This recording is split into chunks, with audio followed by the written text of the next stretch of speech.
एक समय की बात है। एक गहरे जंगल में एक विशाल नदी बहती थी। उस नदी के किनारे एक बड़ा और घना जामुन का पेड़ था। उस पेड़ पर एक चतुर बंदर रहता था। वह हर दिन मीठे मीठे जामुन खाता और आनंद से जीवन व्यतीत करता था। उसी नदी में एक मगरमच्छ भी रहता था। एक दिन मगरमच्छ नदी के किनारे आया तो बंदर ने देखा कि वह भूखा और थका हुआ है। उसने मगरमच्छ से कहा, दोस्त, तुम भूखे लग रहे हो। आओ, मैं तुम्हें मीठे जामुन खिलाता हूँ। मगरमच्छ बहुत खुश हुआ और रोज रोज बंदर से मिलने आने लगा। धीरे धीरे वे दोनों अच्छे दोस्त बन गए। मगरमच्छ बंदर से जामुन लेकर अपने घर भी ले जाता था। एक दिन मगरमच्छ ने अपनी पत्नी को जामुन खिलाए। उसकी पत्नी को जामुन बहुत पसंद आए, लेकिन उसने एक लालच भरी योजना बनाई। उसने सोचा, अगर जामुन इतने मीठे हैं तो जो बंदर इन्हें रोज खाता है उसका दिल कितना मीठा होगा। उसने मगरमच्छ से कहा, अगर तुम सच में मुझसे प्यार करते हो तो उस बंदर का दिल मेरे लिए ले आओ।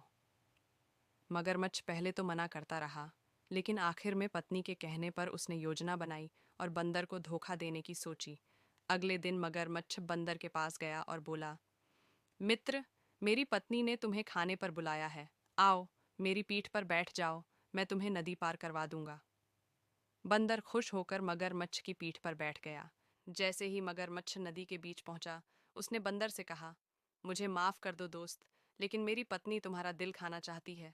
अब मैं तुम्हें मार दूंगा। बंदर घबरा गया, लेकिन उसने जल्दी से एक तरकीब सोची और बोला, अरे मित्र, तुमने पहले क्यों नहीं बताया? मैं तो अपना दिल जामुन के पेड़ पर ही छोड़ आया हूँ।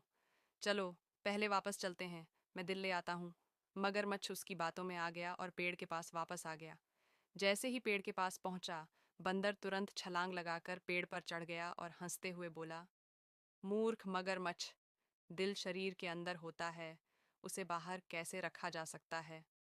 मगरमच्छ को अपनी मूर्खता का एहसास हुआ और वह शर्मिंदा होकर वहां से चला गया। शिक्षा: इस कहानी से हमें यह सीखने को मिलता है कि समझदारी और बुद्धिमानी से किसी भी मुश्किल परिस्थिति से निकला जा सकता है।